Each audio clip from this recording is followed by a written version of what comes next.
নমস্কাৰ সকলোকে স্বাগতম জনাই মই নৱকুকুই এই মুহূৰ্তত দিব বিচাৰিছো এটা অতিকে গুৰুত্বপূৰ্ণ খবৰ লোকসভা নিৰ্বাচনক লৈ ৰাজ্যৰ মুখ্যমন্ত্ৰী ডক্টৰ হিমন্ত বিশ্ব শৰ্মাই প্ৰতিক্ৰিয়া আগবঢ়াইছে কৈছে যে ধুবুৰীত ৰকিবুল হুছেইন জিকাটো অসমৰ জাতীয় জীৱনৰ সমাজৰ বাবে অহনি সংকেত লগতে যোৰহাটৰ নিৰ্বাচনৰ ফলাফলক লৈ মন্তব্য কৰিছে মুখ্যমন্ত্ৰী গৰাকীয়ে য'ত কৈছে যোৰহাটত আমি আগৰ পৰাই ভাল প্ৰদৰ্শন নকৰো আৰু যোৰহাটত আমাৰ বাবে জিকাটো কঠিন বুলি উল্লেখ কৰিছে মুখ্যমন্ত্ৰী ডক্টৰ হিমন্ত বিশ্ব শৰ্মাই আৰু কি কৈছে আমি সবিস্তাৰে লৈ অহাৰ চেষ্টা কৰিম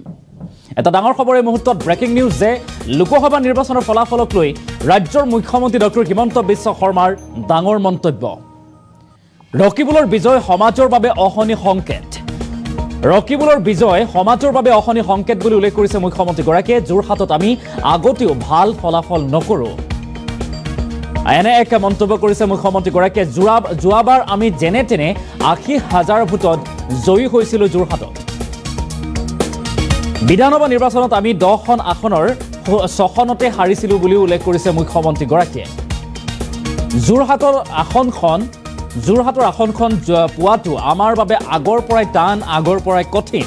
এই নিৰ্বাচনে অসমৰ ভৱিষ্যতৰ অহনি সংকেত মোক মনত পেলাই দিছে অসমীয়া মানুহ সাম্প্ৰদায়িকতা নহয় যোৰহাটে প্ৰমাণ কৰিলে এই তাৎপৰ্যপূৰ্ণ মন্তব্য মুখ্যমন্ত্ৰী ডক্টৰ হিমন্ত বিশ্ব শৰ্মাৰ নগাঁও আৰু ধুবুৰীৰ ফলাফল অসমৰ জাতীয় জীৱনৰ বাবে অহনি সংকেত বুলি উল্লেখ কৰিছে মুখ্যমন্ত্ৰী গৰাকীয়ে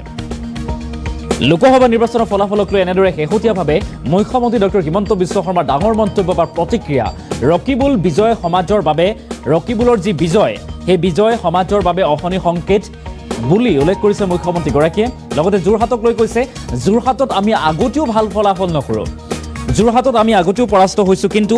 বিগত ২০১৯ বৰ্ষৰ লোকসভা নিৰ্বাচনত কিন্তু যোৰহাটৰ পৰা তপন কুমাৰ গগৈ সাংসদ হিচাপে নিৰ্বাচিত হৈছিল কিন্তু এইবাৰ যোৰহাটত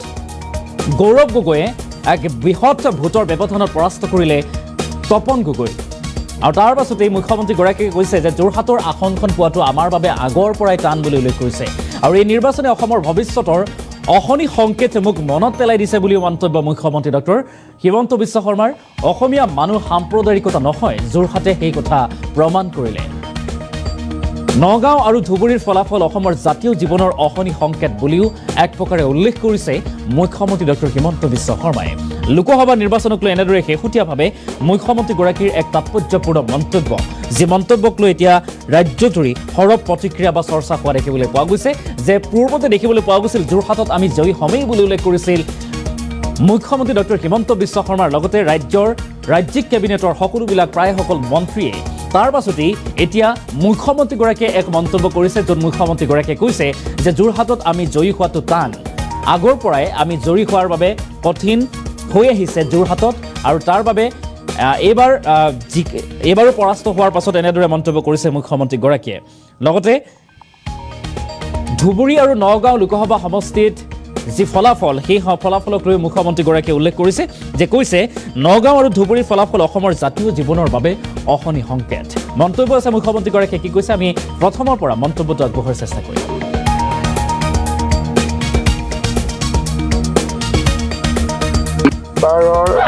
ফলাফলটোৱে কি বুজাইছে যে ধুবুৰী সমষ্টিত 10 লাখ ভোটত ৰকিবুল হুছেইন জিকিছে ই আমাৰ জাতীয় জীৱনৰ সন্মুখত সংকটটো দেখুৱাইছে যে নামনি অসম আৰু মধ্য অসমত জনগাঁথনিৰ পৰিৱৰ্তন কিমান ভয়াৱহ আমি ইলেকশ্যনত ঠিক আছে কোনোবা জিকিব কোনোবা হাৰিব কিন্তু নামনি মধ্য অসম আৰু উত্তৰ অসমত আমি জীয়াই থাকিম নে নাই প্ৰত্যেকবাৰ ইলেকশ্যনৰ পিছত বহুতে হিচাপ কৰে বিজেপি জিকিলে এজিপি জিকিলে কংগ্ৰেছ জিকিলে মোৰ হিচাপটো তাতে নাথাকে আজি আপোনালোকে চিন্তা কৰক যে এটা সমষ্টিত যদি সকলো ভোট আজি আমাৰ হিন্দু সমাজে এফালে ভোট দিলে মানুহে কয় হিন্দুৱে সাম্প্ৰদায়িকতা কৰিলে কিন্তু আজি আপোনালোকে চিন্তা কৰক যে 10 লাখ ভোটত লিড লোৱা আৰু তাত ক'ব গ'লে এজনো হিন্দুৱে ভোট দিয়া গতিকে জাতীয় জীৱনৰ সন্মুখত সংকট কিমান নগাঁও বিধানসভা আমাৰ গোটেইকেইটা হিন্দু সমষ্টিত বিজেপি দলে লিড লৈছে, কিন্তু লাহৰীঘাট, ধিং, ৰূপহী আৰু চামগুৰি চাৰিটা সমষ্টি 2-2.5 লাখ ভোটত কংগ্ৰেছ দলক জিকাই দিছে। তাৰমানে অলপ অলপ যদি প্ৰত্যাহ্বান নাথাকে আমাৰ অসমৰ পৰিৱেশটো কিমান ভয়াৱহ হ'ব পাৰে। আজি গুৱাহাটী লোকসভা কংগ্ৰেছে 4 লাখ ভোট পাইছে, মানুহে ভাবিছে গুৱাহাটীয়ে ভোট দিছে, কিন্তু ভোটটো ক'ত পাইছে? গৰৈমাৰী, টোপামাৰী, এই গোটেই যিটো আমাৰ উত্তৰ কামৰূপৰ যিটো সোণতলী মুছলমান অধ্যুষিত অঞ্চল, তাৰ পৰাই কংগ্ৰেছ দলে 2,20,000 ভোট পাইছে। বাকী গোটেই সমষ্টিত কিমান পাইছে? 10-12 হাজাৰ ভোট। আজি দলগাঁও সমষ্টি এটা সমষ্টিত কংগ্ৰেছ দলে লিড লৈছে 1.5 লাখ 2.5 লাখ 1,80,000 ভোট। পকা বেতবাৰী এটা সমষ্টিত কংগ্ৰেছ দলে লিড লৈছে 1,30,50,000 ভোট। তাৰমানে সাম্প্ৰদায়িকতাটো ক'ত আছে? আজি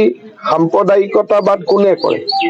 আমাৰ হিন্দু পুলিং বুথত যাওক, ভোটটো চবকে ভগাই দিছে, ক'ৰবাত বিজেপিকো দিছে, ক'ৰবাত কংগ্ৰেছকো দিছে, ক'ৰবাত এজিপিকো দিছে। কিন্তু আনফালে আপোনালোকে চাওক যে একে ধৰণে আজমলেও 10 লাখ ভোটত জিকিব পৰা নাছিল। ৰকিবুল হুছেইন 10 লাখ ভোটত নিৰ্বাচনত জিকাটো মধ্য অসম, নামনি অসম, উত্তৰ অসমৰ ৰাজনীতিৰ বাবে বিশেষকৈ তেওঁলোকৰ কাৰণে ভাল খবৰ। মইতো মিটিঙতে কৈছো যে ইমান লিডত মানুহ নিজিকে, তেওঁৰ ব্যক্তিগতভাৱে ৰকিবুল হুছেইনৰ বাবে ভাল খবৰ। কিন্তু সমাজে ভগাই দিছে, ক'ৰবাত বিজেপিকো দিছে, ক'ৰবাত কংগ্ৰেছকো দিছে, ক'ৰবাত এজিপিকো দিছে। কিন্তু আনফালে আপোনালোকে চাওক যে একে ধৰণে আজমলেও 10 লাখ ভোটত জিকিব পৰা নাছিল।